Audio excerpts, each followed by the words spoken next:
श्रीगणेशाय नमः। अथ श्री सूर्यहृदय स्तोत्र।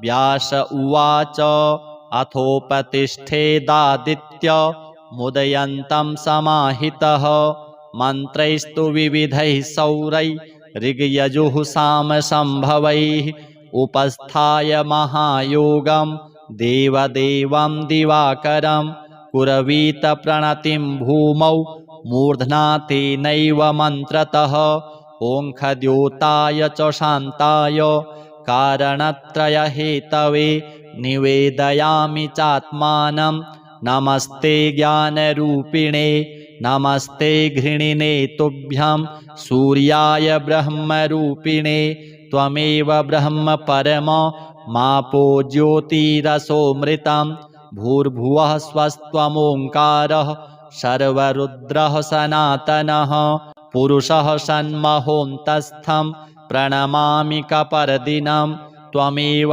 विश्वं बहुधा जातयञ्जायते च यत् नमो रुद्राय सूर्याय त्वामहं शरणं गतः प्रचेतसे नमस्तुभ्यं नमो मीढुष्टमायते नमो नमस्ते रुद्राय त्वामहं शरणं गतः हिरण्यबाहवे तुभ्यं हिरण्यपतये नमः अम्बिकापतये तुभ्यं उमायाः पतये नमः नमोस्तु नीलग्रीवाय नमस्तुभ्यं पिनाकिने विलोहिताय भर्गाय सहस्राक्षाय ते नमः नमो हंसाय ते नित्यमादित्याय नमोऽस्तु ते नमस्ते वज्रहस्ताय त्र्यम्बकाय नमो नमः प्रपद्ये त्वां विरूपाक्षं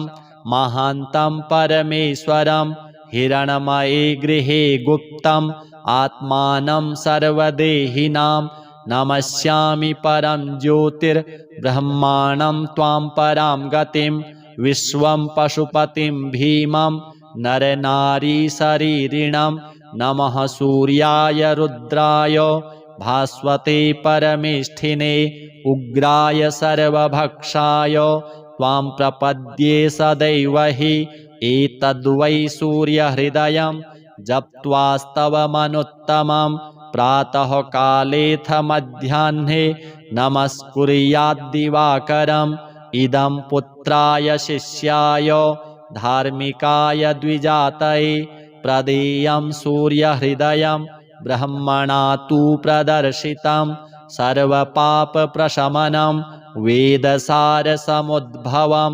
ब्राह्मणानां हितं पुण्यं ऋषिसङ्घैर्निसेवितम् अथागम्य गृहं विप्रः समाचम्य यथाविधि प्रज्वाल्य विहिनीं विधिवत् जुहुयाज्जातवेदसं ऋत्विक्पुत्रोऽथ पत्नी वा शिष्यो वापि सहोदरः प्राप्यानुज्ञां विशेषेण जुहुयुर्वा यथाविधि पवित्रपाणिः पूतात्मा शुक्लाम्बरधरः शुचिः अनन्यमानसो वह्निं जुहुयात् संयतेन्द्रियः।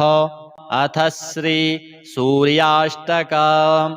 आदिदेव नमस्तुभ्यं प्रसीद मम भास्कर दिवाकर नमस्तुभ्यं प्रभाकर नमोऽस्तु ते सप्ताश्वरथमारूढं प्रचण्डं कश्यपात्मजं श्वेतपद्मधरं देवं तं सूर्यं प्रणमाम्यहं लोहितं रथमारूढं सर्वलोकपितामहं महापापहरं देवं तं सूर्यं प्रणमाम्यहं त्रैगुण्यं च महाशूरं ब्रह्मा विष्णुमहेश्वरं महापापहरं देवं तं सूर्यं प्रणमाम्यहं बृंहितं तेजः पुञ्जं च वायुमाकाशमेव च प्रभुं च सर्वलोकानां तं सूर्यं प्रणमाम्यहं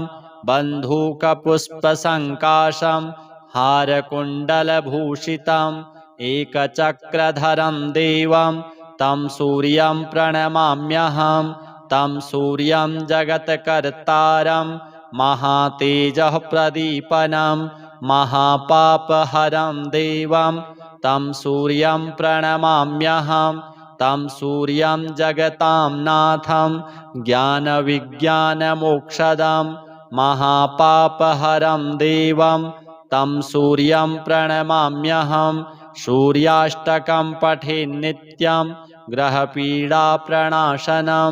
अपुत्रो लभते पुत्रं दरिद्रो धनवान् भवेत् आमिषं मधुपानं च यः करोति रविर्दिने सप्तजन्म भवेद् रोगी प्रतिजन्म दरिद्रता स्त्रीतैलमधुमांसानि यस्त्यजेत्तु रविर्दिने न व्याधिः शोकदारिद्र्यं सूर्यलोकं स गच्छति। श्रीसूर्यार्पणमस्तु। व्यास उवाच अथोपतिष्ठेदादित्य मुदयन्तं समाहितः मन्त्रैस्तु विविधैः सौरैः ऋग्यजुः सामसंभवैः उपस्थाय महायोगं देवदेवं दिवाकरं कुर्वीत प्रणतिं भूमौ मूर्ध्ना तेनैव मन्त्रतः ओङ्खद्योताय च शान्ताय कारणत्रयहेतवे निवेदयामि चात्मानं नमस्ते ज्ञानरूपिणे नमस्ते घृणिने तुभ्यं सूर्याय ब्रह्मरूपिणे त्वमेव ब्रह्म परम मापो ज्योतिरसोऽमृतं भूर्भुवः स्वस्त्वमोङ्कारः सर्वरुद्रः सनातनः पुरुषः सन्महोऽन्तस्थं प्रणमामि कपर्दिनं त्वमेव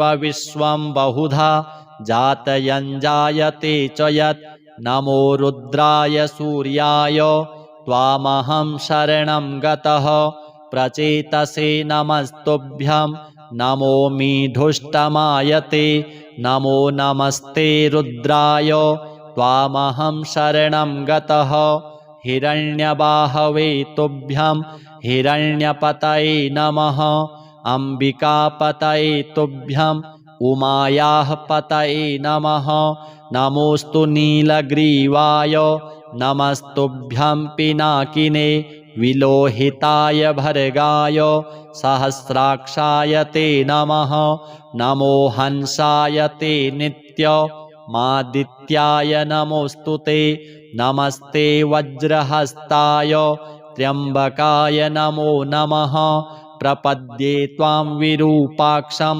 महान्तं परमेश्वरं हिरण्मये गृहे गुप्तम् आत्मानं सर्वदेहिनां नमस्यामि परं ज्योतिर्ब्रह्माणं त्वां परां गतिं विश्वं पशुपतिं भीमं नरनारीशरीरिणं नमः सूर्याय रुद्राय भास्वते परमेष्ठिने उग्राय सर्वभक्षाय त्वां प्रपद्ये सदैव हि एतद्वै सूर्यहृदयं जप्त्वास्तवमनुत्तमं प्रातःकालेऽथ मध्याह्ने नमस्कुर्याद्दिवाकरम् इदं पुत्राय शिष्याय धार्मिकाय द्विजातये प्रदेयं सूर्यहृदयं ब्रह्मणा तु प्रदर्शितं सर्वपापप्रशमनं वेदसारसमुद्भवं ब्राह्मणानां हितं पुण्यं ऋषिसङ्घैर्निसेवितम् अथागम्य गृहं विप्रः समाचम्य यथाविधि प्रज्वाल्य विहिनीं विधिवत् जुहुयाज्जातवेदसं ऋत्विक्पुत्रोऽथ पत्नी वा शिष्यो वापि सहोदरः प्राप्यानुज्ञां विशेषेण जुहुयुर्वा यथाविधि पवित्रपाणिः पूतात्मा शुक्लाम्बरधरः शुचिः अनन्यमानसो वह्निं जुहुयात् संयतेन्द्रियः। अथ श्री सूर्याष्टकम्। आदिदेव नमस्तुभ्यं प्रसीद मम भास्कर। दिवाकर नमस्तुभ्यं प्रभाकर नमोऽस्तु ते।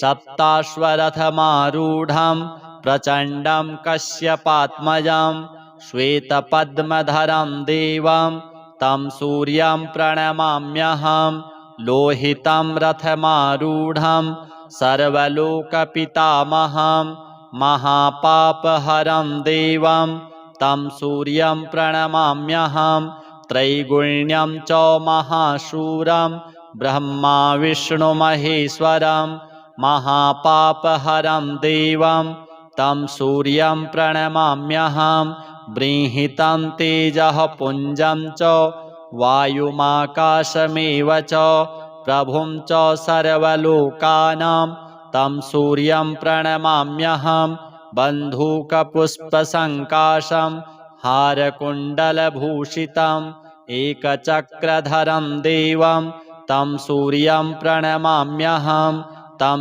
सूर्यं जगत्कर्तारं महातेजः प्रदीपनं महापापहरं देवं तं सूर्यं प्रणमाम्यहं तं सूर्यं जगतां नाथं ज्ञानविज्ञानमोक्षदं महापापहरं देवं तं सूर्यं प्रणमाम्यहं सूर्याष्टकं पठेन्नित्यं ग्रहपीडाप्रणाशनम् अपुत्रो लभते पुत्रं दरिद्रो धनवान् भवेत् आमिषं मधुपानं च यः करोति रविर्दिने सप्तजन्म भवेद् रोगी प्रतिजन्म दरिद्रता स्त्रीतैलमधुमांसानि यस्त्यजेत्तु रविर्दिने न व्याधिः शोकदारिद्र्यं सूर्यलोकं स गच्छति श्रीसूर्यार्पणमस्तु।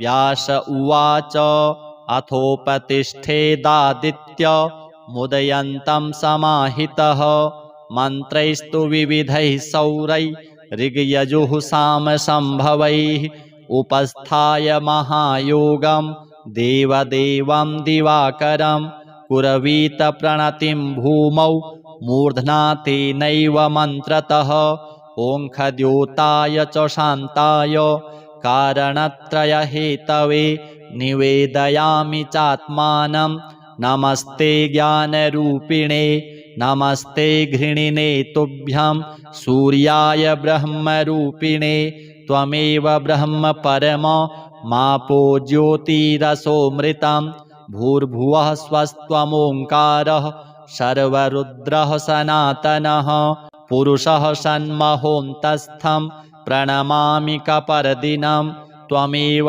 विश्वं बहुधा जातयञ्जायते च यत् नमो रुद्राय सूर्याय त्वामहं शरणं गतः प्रचेतसे नमस्तुभ्यं नमोमि धुष्टमायते नमो नमस्ते रुद्राय त्वामहं शरणं गतः हिरण्यबाहवे तुभ्यं हिरण्यपतये नमः अम्बिकापतये तुभ्यं उमायाः पतये नमः नमोऽस्तु नीलग्रीवाय नमस्तुभ्यं पिनाकिने विलोहिताय भर्गाय सहस्राक्षाय ते नमः नमो हंसाय ते नित्य मादित्याय नमोऽस्तु ते नमस्ते वज्रहस्ताय त्र्यम्बकाय नमो नमः प्रपद्ये त्वां विरूपाक्षं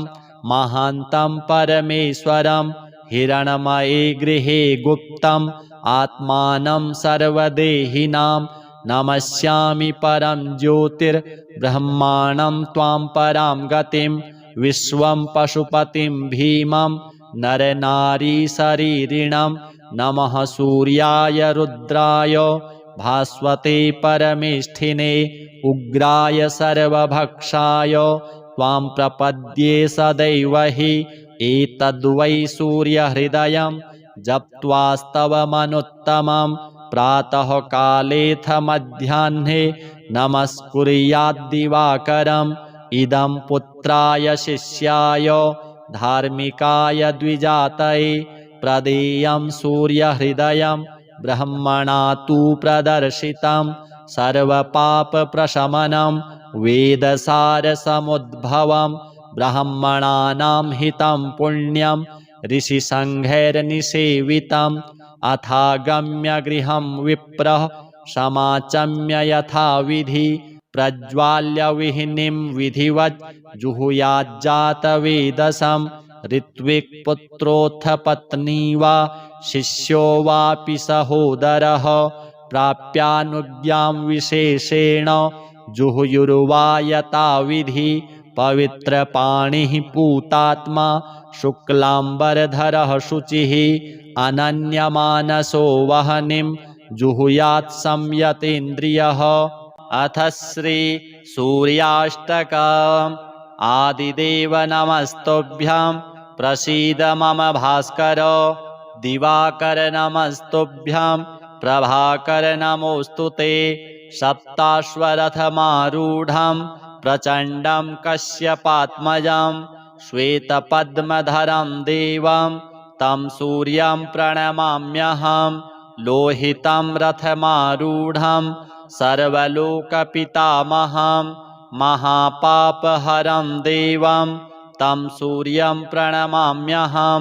त्रैगुण्यं च महाशूरं ब्रह्मा विष्णुमहेश्वरं महापापहरं देवं तं सूर्यं प्रणमाम्यहं।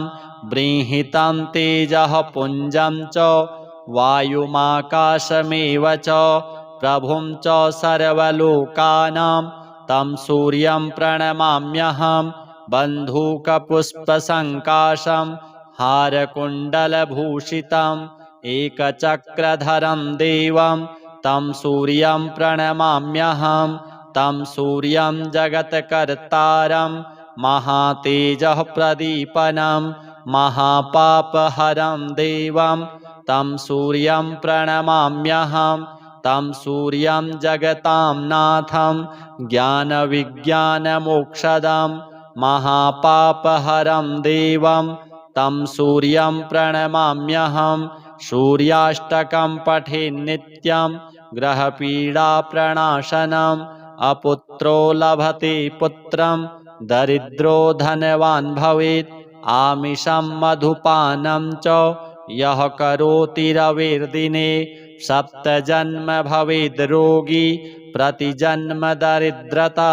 स्त्रीतैलमधुमांसानि यस्त्यजेत्तु रविर्दिने न व्याधिः शोकदारिद्र्यं सूर्यलोकं स गच्छति। श्रीसूर्यार्पणमस्तु। व्यास उवाच अथोपतिष्ठेदादित्य मुदयन्तं समाहितः मन्त्रैस्तु विविधैः सौरैः ऋग्यजुः सामसंभवैः उपस्थाय महायोगं देवदेवं दिवाकरं कुर्वीत प्रणतिं भूमौ मूर्ध्ना तेनैव मन्त्रतः ओङ्खद्योताय च शान्ताय कारणत्रयहेतवे निवेदयामि चात्मानं। नमस्ते ज्ञानरूपिणे नमस्ते घृणिने तुभ्यं सूर्याय ब्रह्मरूपिणे त्वमेव ब्रह्म परम मापो ज्योतिरसोऽमृतं भूर्भुवः स्वस्त्वमोङ्कारः सर्वरुद्रः सनातनः पुरुषः सन्महोऽन्तस्थं प्रणमामि कपर्दिनं त्वमेव विश्वं बहुधा जातयञ्जायते च यत् नमो रुद्राय सूर्याय त्वामहं शरणं गतः प्रचेतसे नमस्तुभ्यं नमो मीढुष्टमायते नमो नमस्ते रुद्राय त्वामहं शरणं गतः हिरण्यबाहवे तुभ्यं हिरण्यपतये नमः अम्बिकापतये तुभ्यं उमायाः पतये नमः नमोऽस्तु नीलग्रीवाय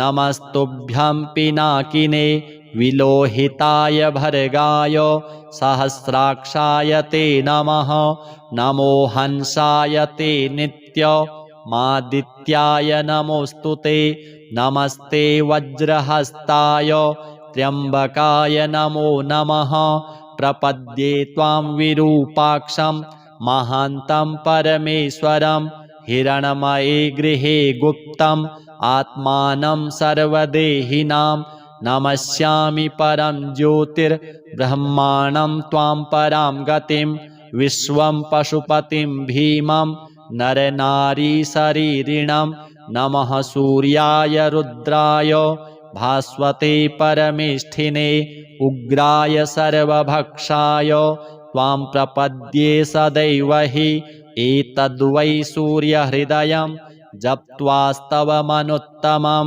प्रातः कालेऽथ मध्याह्ने नमस्कुर्याद्दिवाकरम् इदं पुत्राय शिष्याय धार्मिकाय द्विजातये प्रदेयं सूर्यहृदयं ब्रह्मणा तु प्रदर्शितं सर्वपापप्रशमनं वेदसारसमुद्भवं ब्राह्मणानां हितं पुण्यं ऋषिसङ्घैर्निसेवितम् अथागम्य गृहं विप्रः समाचम्य यथाविधि प्रज्वाल्य विहिनीं विधिवत् जुहुयाज्जातवेदसं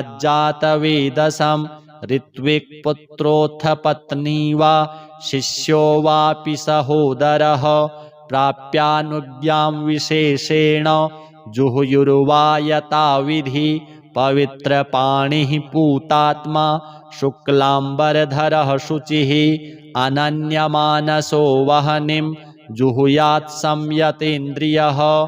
अथ श्री सूर्याष्टकम्।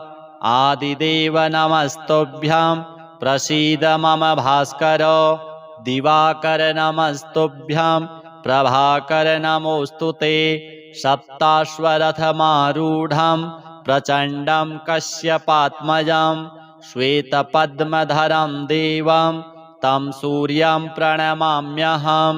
लोहितं रथमारूढं सर्वलोकपितामहं महापापहरं देवं तं सूर्यं प्रणमाम्यहं। त्रैगुण्यं च महाशूरं ब्रह्मा विष्णुमहेश्वरं महापापहरं देवं तं सूर्यं प्रणमाम्यहं। बृंहितं तेजः पुञ्जं च वायुमाकाशमेव च प्रभुं च सर्वलोकानां तं सूर्यं प्रणमाम्यहं। बन्धूकपुष्पसङ्काशं हारकुण्डलभूषितम् एकचक्रधरं देवं तं सूर्यं प्रणमाम्यहं। तं सूर्यं जगत्कर्तारं महातेजः प्रदीपनं महापापहरं देवं तं सूर्यं प्रणमाम्यहं। तं सूर्यं जगतां नाथं ज्ञानविज्ञानमोक्षदं महापापहरं देवं तं सूर्यं प्रणमाम्यहं। सूर्याष्टकं पठेन्नित्यं ग्रहपीडाप्रणाशनम् अपुत्रो लभते पुत्रं दरिद्रो धनवान् भवेत्। आमिषं मधुपानं च यः करोति रविर्दिने सप्तजन्म भवेद् रोगी प्रतिजन्म दरिद्रता। स्त्रीतैलमधुमांसानि यस्त्यजेत्तु रविर्दिने न व्याधिः शोकदारिद्र्यं सूर्यलोकं स गच्छति। श्रीसूर्यार्पणमस्तु। व्यास उवाच अथोपतिष्ठेदादित्य मुदयन्तं समाहितः मन्त्रैस्तु विविधैः सौरैः ऋग्यजुः सामसंभवैः उपस्थाय महायोगं देवदेवं दिवाकरं कुर्वीत प्रणतिं भूमौ मूर्ध्ना तेनैव मन्त्रतः ओङ्खद्योताय च शान्ताय कारणत्रयहेतवे निवेदयामि चात्मानं। नमस्ते ज्ञानरूपिणे नमस्ते घृणिने तुभ्यं सूर्याय ब्रह्मरूपिणे त्वमेव ब्रह्म परम मापो ज्योतिरसोऽमृतं भूर्भुवः स्वस्त्वमोङ्कारः सर्वरुद्रः सनातनः पुरुषः सन्महोऽन्तस्थं प्रणमामि कपर्दिनं त्वमेव विश्वं बहुधा जातयञ्जायते च यत् नमो रुद्राय सूर्याय त्वामहं शरणं गतः प्रचेतसे नमस्तुभ्यं नमोमि धुष्टमायते नमो नमस्ते रुद्राय त्वामहं शरणं गतः हिरण्यबाहवे तुभ्यं हिरण्यपतये नमः अम्बिकापतये तुभ्यं उमायाः पतये नमः नमोऽस्तु नीलग्रीवाय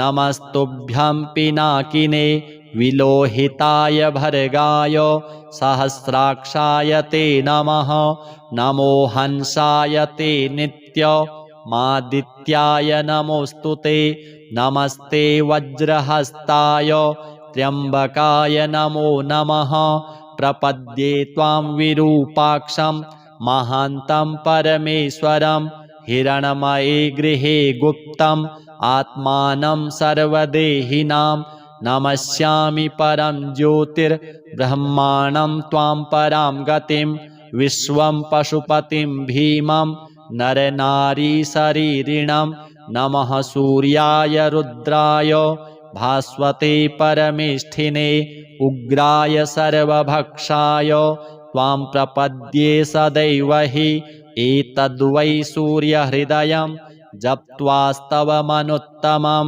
प्रातःकालेऽथ मध्याह्ने नमस्कुर्याद्दिवाकरम् इदं पुत्राय शिष्याय धार्मिकाय द्विजातये प्रदेयं सूर्यहृदयं ब्रह्मणा तु प्रदर्शितं सर्वपापप्रशमनं वेदसारसमुद्भवं ब्राह्मणानां हितं पुण्यं ऋषिसङ्घैर्निसेवितम् अथागम्य गृहं विप्रः समाचम्य यथाविधि प्रज्वाल्य विहिनीं विधिवत् जुहुयाज्जातवेदसं ऋत्विक्पुत्रोऽथ पत्नी वा शिष्यो वापि सहोदरः प्राप्यानुज्ञां विशेषेण जुहुयुर्वा यथाविधि पवित्रपाणिः पूतात्मा शुक्लाम्बरधरः शुचिः अनन्यमानसो वह्निं जुहुयात् संयतेन्द्रियः अथ श्री सूर्याष्टकम् आदिदेव नमस्तुभ्यं प्रसीद मम भास्कर दिवाकर नमस्तुभ्यं प्रभाकर नमोऽस्तु ते सप्ताश्वरथमारूढं प्रचण्डं कश्यपात्मजं श्वेतपद्मधरं देवं तं सूर्यं प्रणमाम्यहं लोहितं रथमारूढं सर्वलोकपितामहं महापापहरं देवं तं सूर्यं प्रणमाम्यहं त्रैगुण्यं च महाशूरं ब्रह्मा विष्णुमहेश्वरं महापापहरं देवं तं सूर्यं प्रणमाम्यहं बृंहितं तेजः पुञ्जं च वायुमाकाशमेव च प्रभुं च सर्वलोकानां तं सूर्यं प्रणमाम्यहं बन्धूकपुष्पसङ्काशं हारकुण्डलभूषितम् एकचक्रधरं देवं तं सूर्यं प्रणमाम्यहं तं सूर्यं जगत्कर्तारं महातेजः प्रदीपनं महापापहरं देवं तं सूर्यं प्रणमाम्यहं तं सूर्यं जगतां नाथं ज्ञानविज्ञानमोक्षदं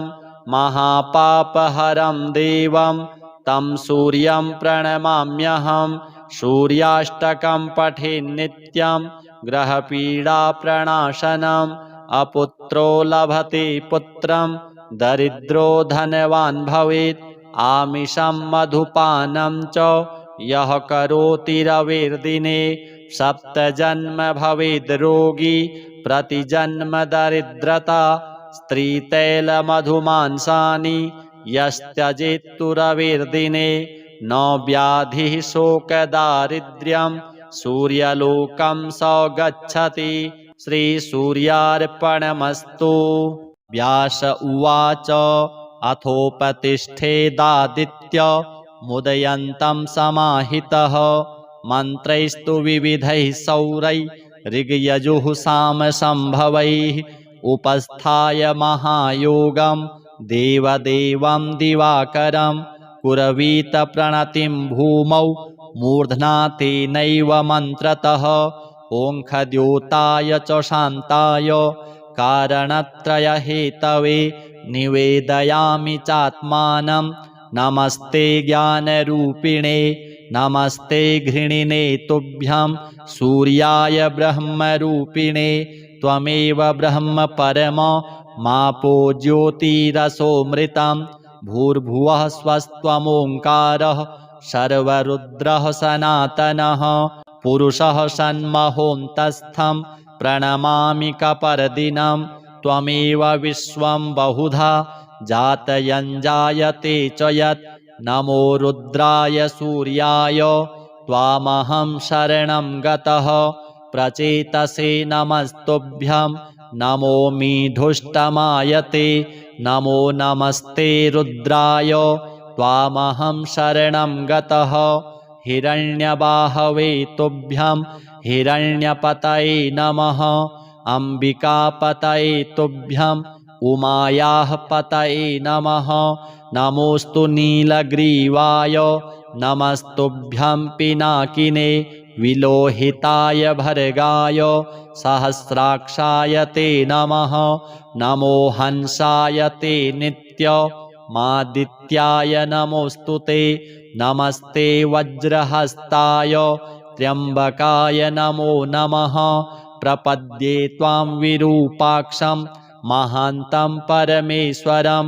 हिरण्मये गृहे गुप्तम् आत्मानं सर्वदेहिनां नमस्यामि परं ज्योतिर्ब्रह्माणं त्वां परां गतिं विश्वं पशुपतिं भीमं नरनारीशरीरिणं नमः सूर्याय रुद्राय भास्वते परमेष्ठिने उग्राय सर्वभक्षाय त्वां प्रपद्ये सदैव हि एतद्वै सूर्यहृदयं जप्त्वास्तवमनुत्तमं प्रातःकालेऽथ मध्याह्ने नमस्कुर्याद्दिवाकरम् इदं पुत्राय शिष्याय धार्मिकाय द्विजातये प्रदेयं सूर्यहृदयं ब्रह्मणा तु प्रदर्शितं सर्वपापप्रशमनं वेदसारसमुद्भवं ब्राह्मणानां हितं पुण्यं ऋषिसङ्घैर्निसेवितम् अथागम्य गृहं विप्रः समाचम्य यथाविधि प्रज्वाल्य विहिनीं विधिवत् जुहुयाज्जातवेदसं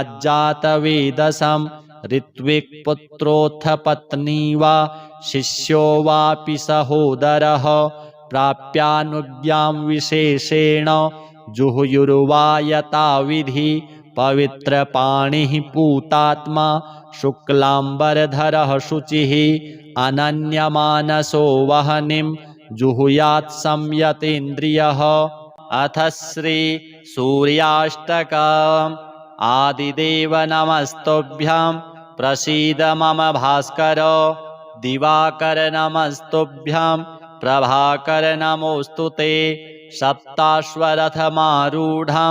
प्रचण्डं कश्यपात्मजं श्वेतपद्मधरं देवं तं सूर्यं प्रणमाम्यहं लोहितं रथमारूढं सर्वलोकपितामहं महापापहरं देवं तं सूर्यं प्रणमाम्यहं त्रैगुण्यं च महाशूरं ब्रह्मा विष्णुमहेश्वरं महापापहरं देवं तं सूर्यं प्रणमाम्यहं बृंहितं तेजः पुञ्जं च वायुमाकाशमेव च प्रभुं च सर्वलोकानां तं सूर्यं प्रणमाम्यहं बन्धूकपुष्पसङ्काशं हारकुण्डलभूषितम्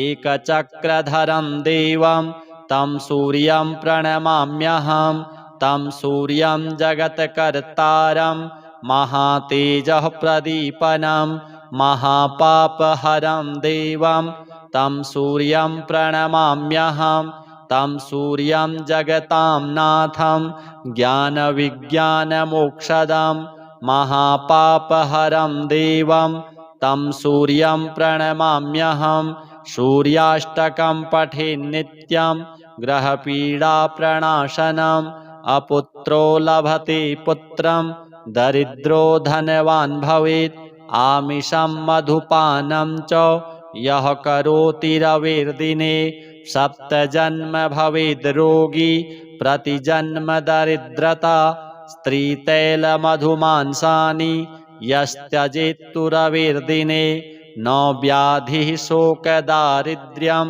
सूर्यलोकं स गच्छति। श्रीसूर्यार्पणमस्तु।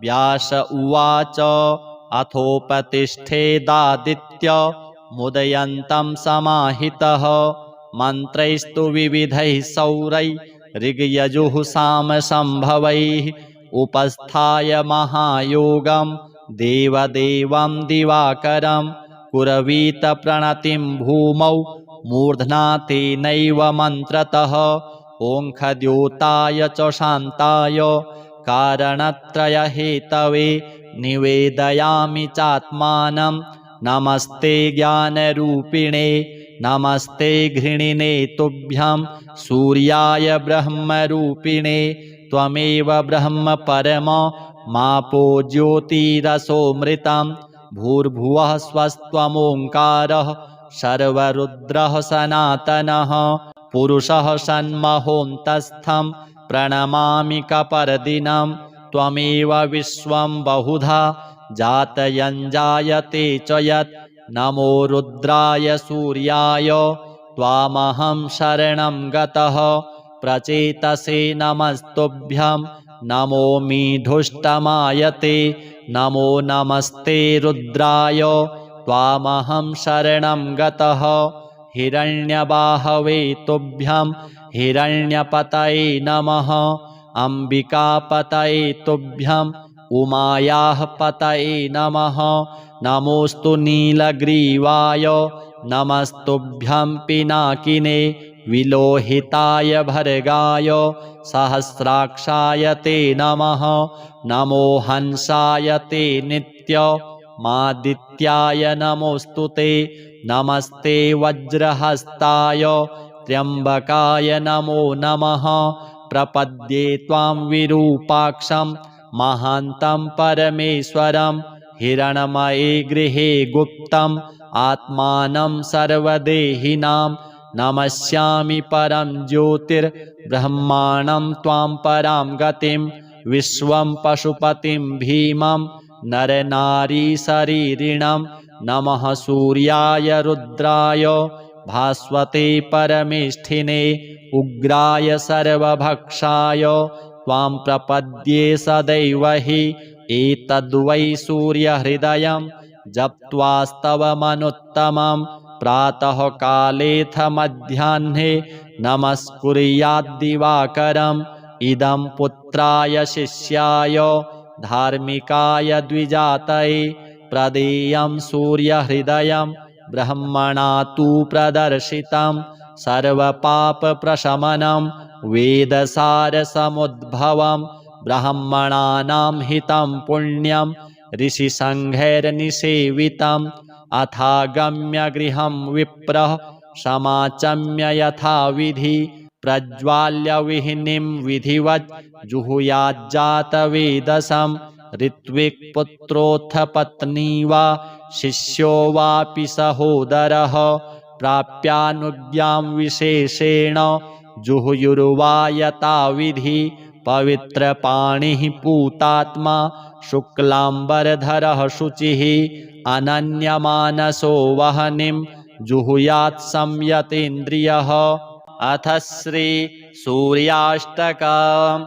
आदिदेव नमस्तुभ्यं प्रसीद मम भास्कर। दिवाकर नमस्तुभ्यं प्रभाकर नमोऽस्तु ते। सप्ताश्वरथमारूढं प्रचण्डं कश्यपात्मजं श्वेतपद्मधरं देवं तं सूर्यं प्रणमाम्यहं। लोहितं रथमारूढं सर्वलोकपितामहं महापापहरं देवं तं सूर्यं प्रणमाम्यहं। त्रैगुण्यं च महाशूरं ब्रह्मा विष्णुमहेश्वरं महापापहरं देवं तं सूर्यं प्रणमाम्यहं बृंहितं तेजः पुञ्जं च वायुमाकाशमेव च प्रभुं च सर्वलोकानां तं सूर्यं प्रणमाम्यहं बन्धूकपुष्पसङ्काशं हारकुण्डलभूषितम् एकचक्रधरं देवं तं सूर्यं प्रणमाम्यहं तं सूर्यं जगत्कर्तारं महातेजः प्रदीपनं महापापहरं देवं तं सूर्यं प्रणमाम्यहं तं सूर्यं जगतां नाथं ज्ञानविज्ञानमोक्षदं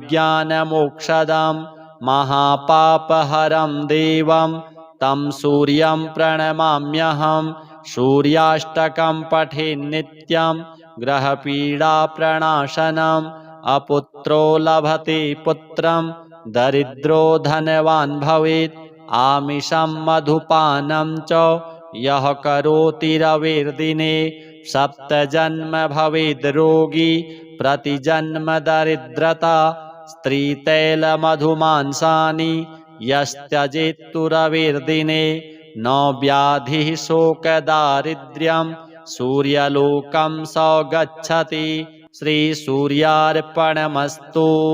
व्यास उवाच अथोपतिष्ठेदादित्य मुदयन्तं समाहितः मन्त्रैस्तु विविधैः सौरैः ऋग्यजुः सामसंभवैः उपस्थाय महायोगं देवदेवं दिवाकरं कुर्वीत प्रणतिं भूमौ मूर्ध्ना तेनैव मन्त्रतः ओङ्खद्योताय च शान्ताय कारणत्रयहेतवे निवेदयामि चात्मानं नमस्ते ज्ञानरूपिणे नमस्ते घृणिने तुभ्यं सूर्याय ब्रह्मरूपिणे त्वमेव ब्रह्म परम मापो ज्योतिरसोऽमृतं भूर्भुवः स्वस्त्वमोङ्कारः सर्वरुद्रः सनातनः पुरुषः सन्महोऽन्तस्थं प्रणमामि कपर्दिनं त्वमेव विश्वं बहुधा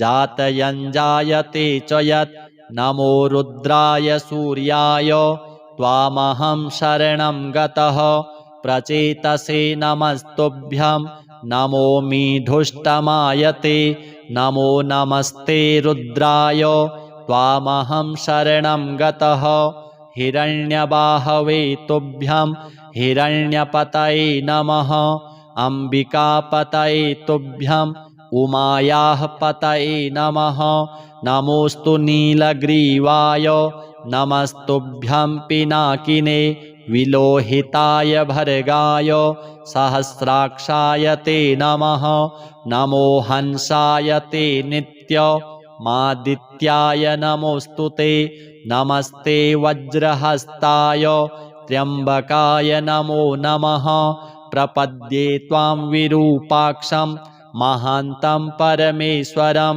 हिरण्मये गृहे गुप्तम् आत्मानं सर्वदेहिनां नमस्यामि परं ज्योतिर्ब्रह्माणं त्वां परां गतिं विश्वं पशुपतिं भीमं नरनारीशरीरिणं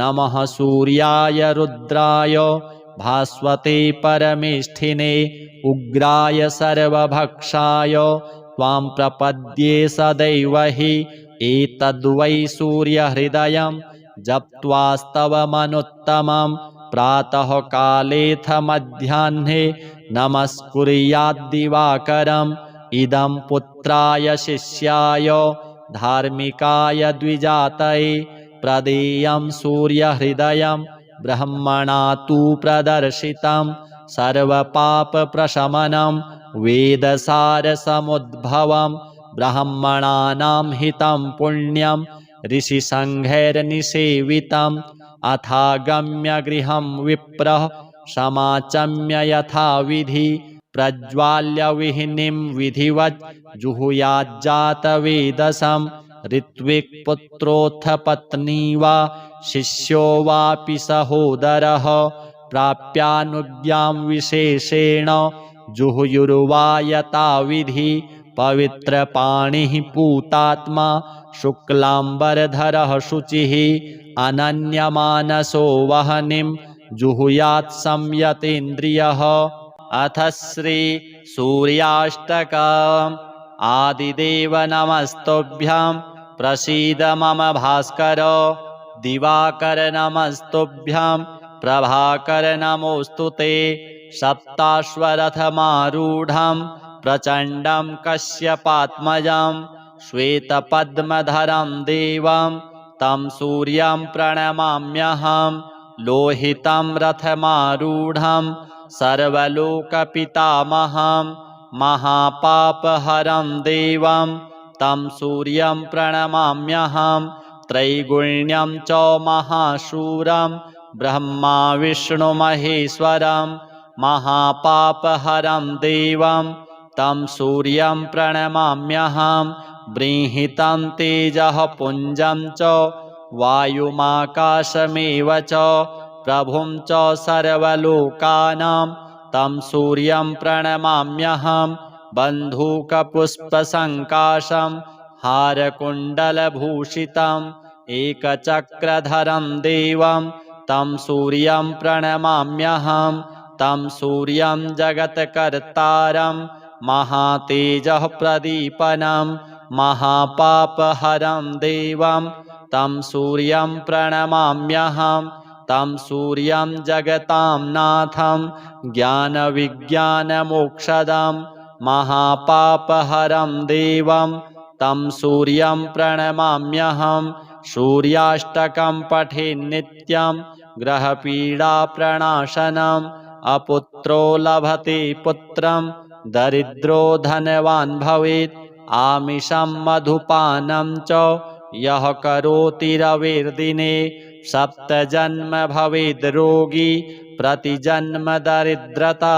स्त्रीतैलमधुमांसानि यस्त्यजेत्तु रविर्दिने न व्याधिः शोकदारिद्र्यं सूर्यलोकं स गच्छति। श्रीसूर्यार्पणमस्तु।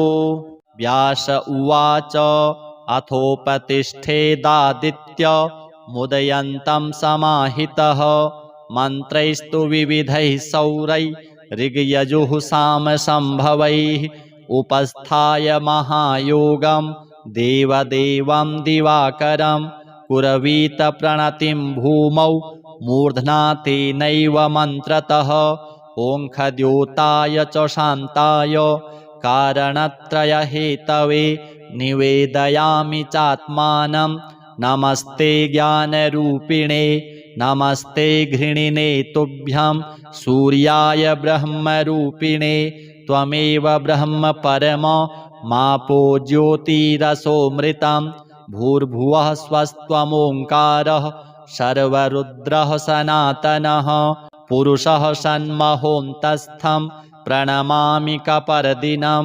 त्वमेव विश्वं बहुधा जातयञ्जायते च यत् नमो रुद्राय सूर्याय त्वामहं शरणं गतः। प्रचेतसे नमस्तुभ्यं नमोऽमि धुष्टमायते नमो नमस्ते रुद्राय त्वामहं शरणं गतः। हिरण्यबाहवे तुभ्यं हिरण्यपतये नमः। अम्बिकापतये तुभ्यं उमायाः पतये नमः। नमोऽस्तु नीलग्रीवाय नमस्तुभ्यं पिनाकिने विलोहिताय भर्गाय सहस्राक्षाय ते नमः। नमो हंसाय ते नित्य मादित्याय नमोऽस्तु ते। नमस्ते वज्रहस्ताय त्र्यम्बकाय नमो नमः। प्रपद्ये त्वां विरूपाक्षं महान्तं परमेश्वरं हिरणमये गृहे गुप्तम् आत्मानं सर्वदेहिनां। नमस्यामि परं ज्योतिर्ब्रह्माणं त्वां परां गतिं विश्वं पशुपतिं भीमं नरनारीशरीरिणं। नमः सूर्याय रुद्राय भास्वते परमेष्ठिने उग्राय सर्वभक्षाय त्वां प्रपद्ये सदैव हि।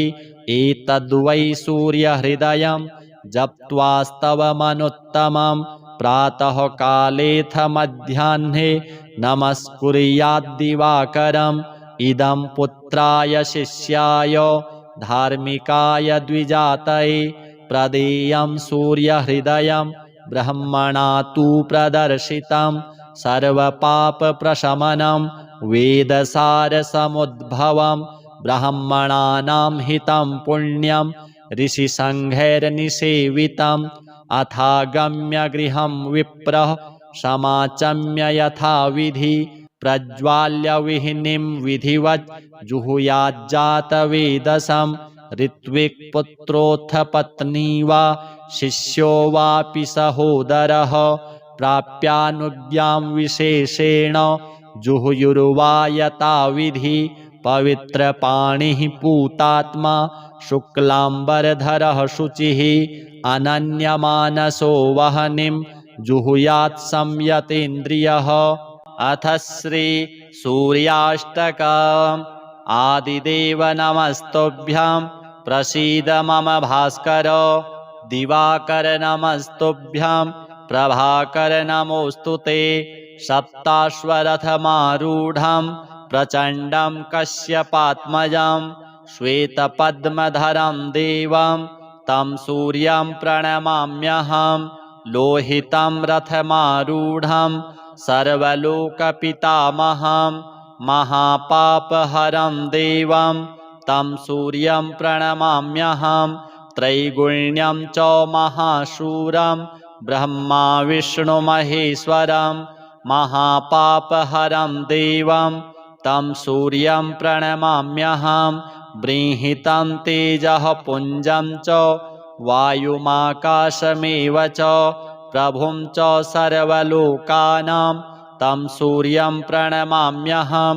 बन्धूकपुष्पसङ्काशं हारकुण्डलभूषितम् एकचक्रधरं देवं तं सूर्यं प्रणमाम्यहं। तं सूर्यं जगत्कर्तारं महातेजः प्रदीपनं महापापहरं देवं तं सूर्यं प्रणमाम्यहं। तं सूर्यं जगतां नाथं ज्ञानविज्ञानमोक्षदं महापापहरं देवं तं सूर्यं प्रणमाम्यहं। सूर्याष्टकं पठेन्नित्यं ग्रहपीडाप्रणाशनम् अपुत्रो लभते पुत्रं दरिद्रो धनवान् भवेत्। आमिषं मधुपानं च यः करोति रविर्दिने 7 जन्म भवेद् रोगी प्रतिजन्म दरिद्रता। स्त्रीतैलमधुमांसानि यस्त्यजेत्तु रविर्दिने न व्याधिः शोकदारिद्र्यं सूर्यलोकं स गच्छति। श्रीसूर्यार्पणमस्तु।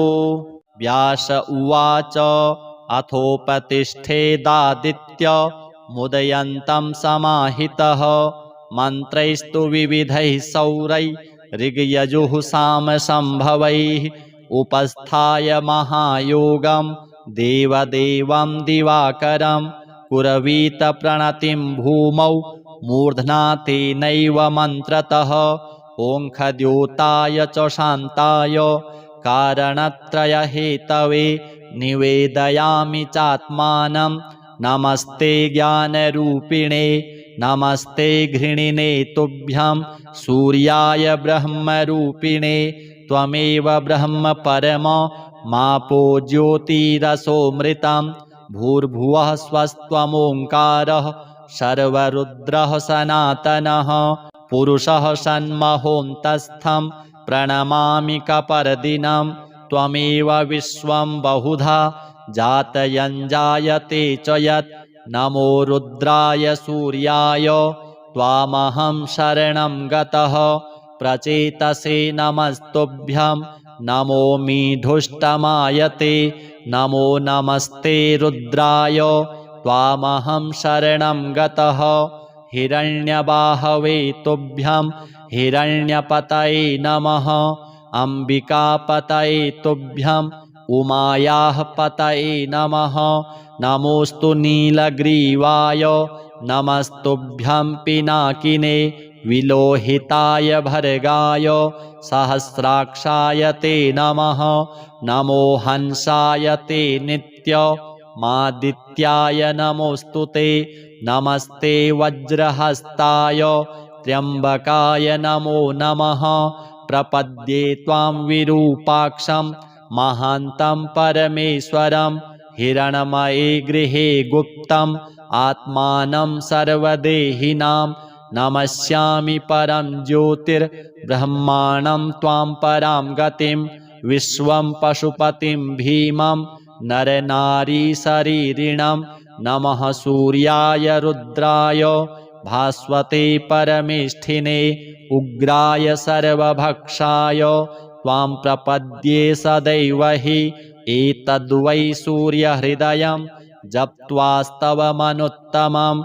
प्रातःकालेऽथ मध्याह्ने नमस्कुर्याद्दिवाकरम्। इदं पुत्राय शिष्याय धार्मिकाय द्विजातये। प्रदेयं सूर्यहृदयं ब्रह्मणा तु प्रदर्शितं। सर्वपापप्रशमनं वेदसारसमुद्भवं। ब्राह्मणानां हितं पुण्यं ऋषिसङ्घैर्निसेवितम्।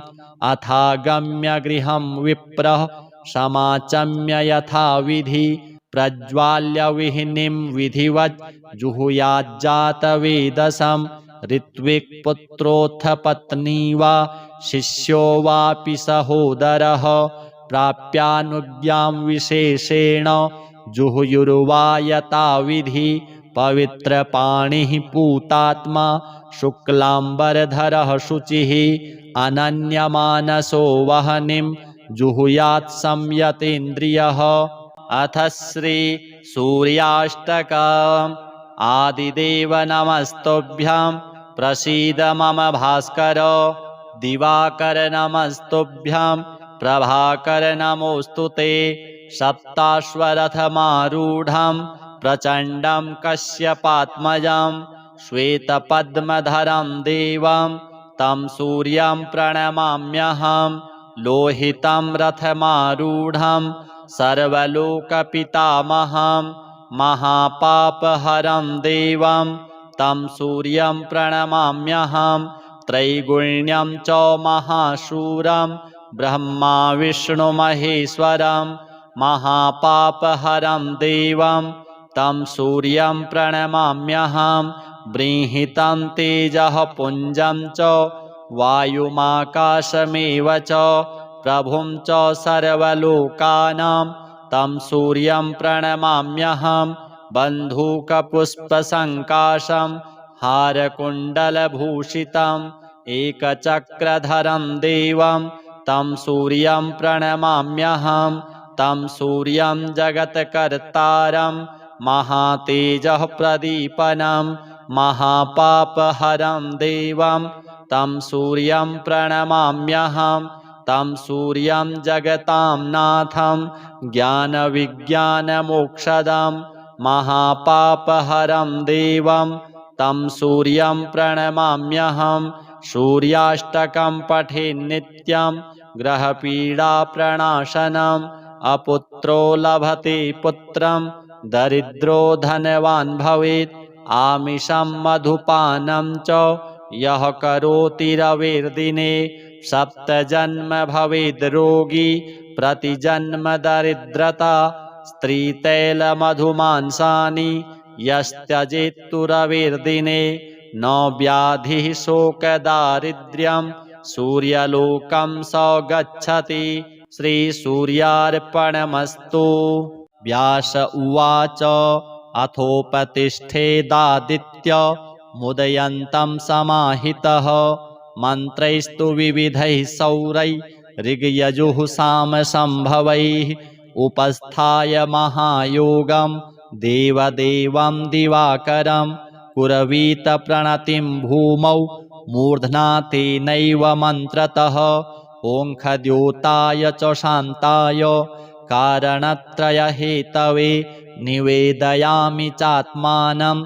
नमस्ते ज्ञानरूपिणे नमस्ते घृणिने तुभ्यं।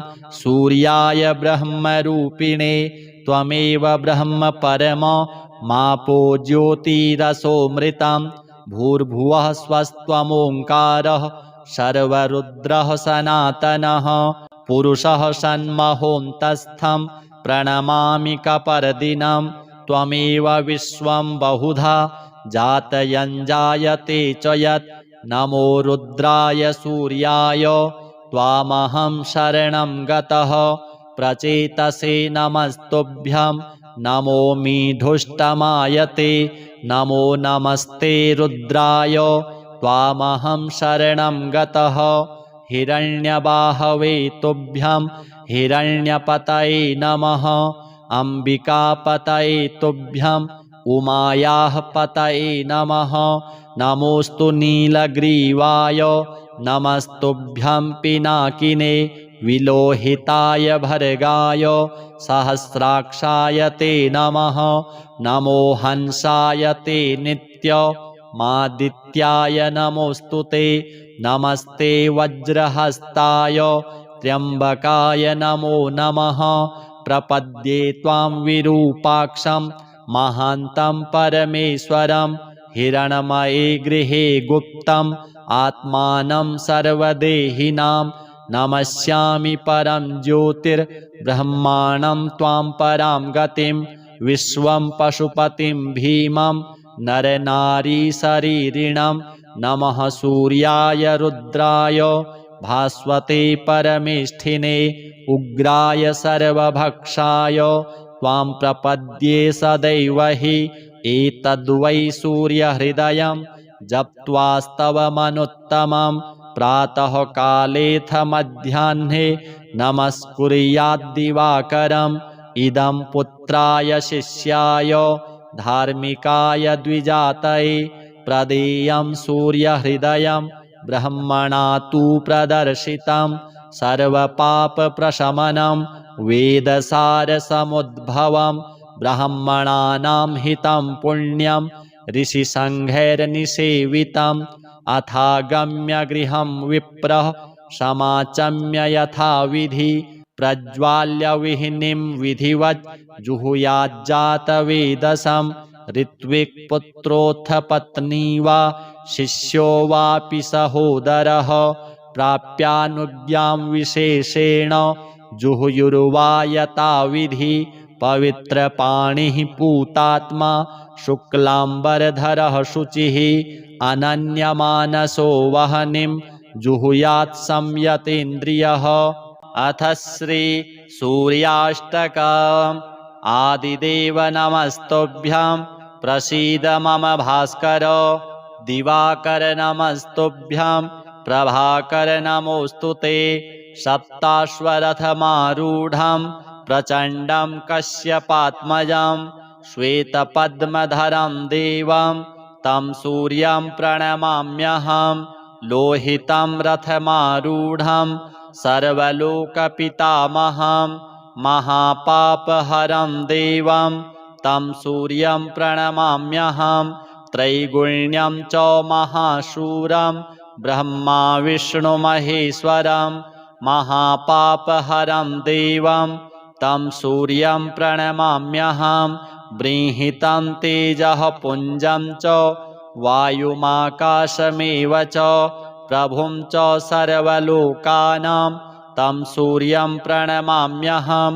बन्धूकपुष्पसङ्काशं हारकुण्डलभूषितम् एकचक्रधरं देवं तं सूर्यं प्रणमाम्यहं तं सूर्यं जगत्कर्तारं महातेजः प्रदीपनं महापापहरं देवं तं सूर्यं प्रणमाम्यहं तं सूर्यं जगतां नाथं ज्ञानविज्ञानमोक्षदं महापापहरं देवं तं सूर्यं प्रणमाम्यहं सूर्याष्टकं पठेन्नित्यं ग्रहपीडाप्रणाशनम् अपुत्रो लभते पुत्रं दरिद्रो धनवान् भवेत् आमिषं मधुपानं च यः करोति रविर्दिने सप्तजन्म भवेद् रोगी प्रतिजन्म दरिद्रता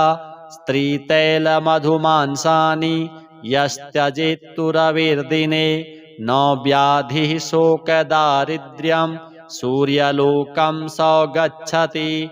श्रीसूर्यार्पणमस्तु।